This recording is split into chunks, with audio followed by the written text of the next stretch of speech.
Mr. Speaker, I rise in strong support of H.R. 5682, the First Step Act.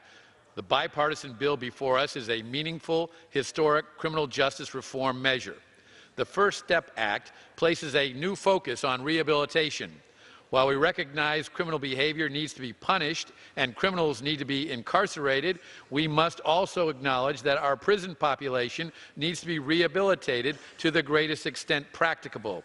The bill establishes a risk and needs assessment as the basis of both on an effective recidivism reduction program and an efficient and effective federal prison system.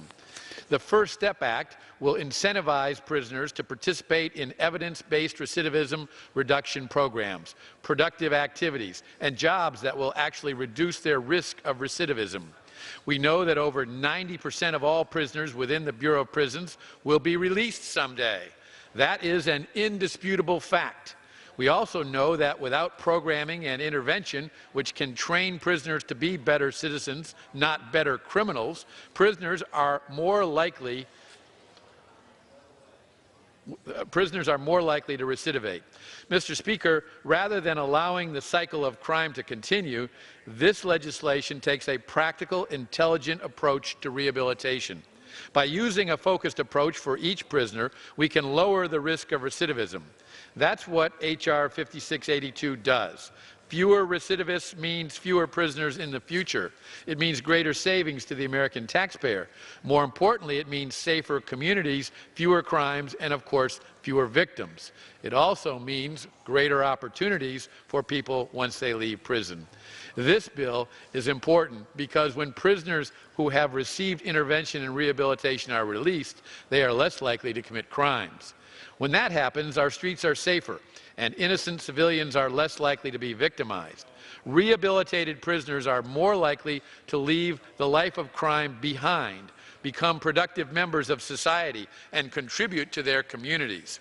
If that isn't meaningful, Mr. Speaker, I don't know what is.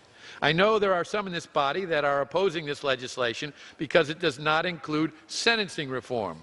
I support sentencing reform and have worked with my colleagues to find common ground on that issue. However, we should not let this opportunity pass by. The vast majority of members of this House agree that this legislation is needed. Let us not linger any longer. Let us move this important and meaningful bill today. Just look at the bipartisan support from outside interest groups that the First Step Act has received.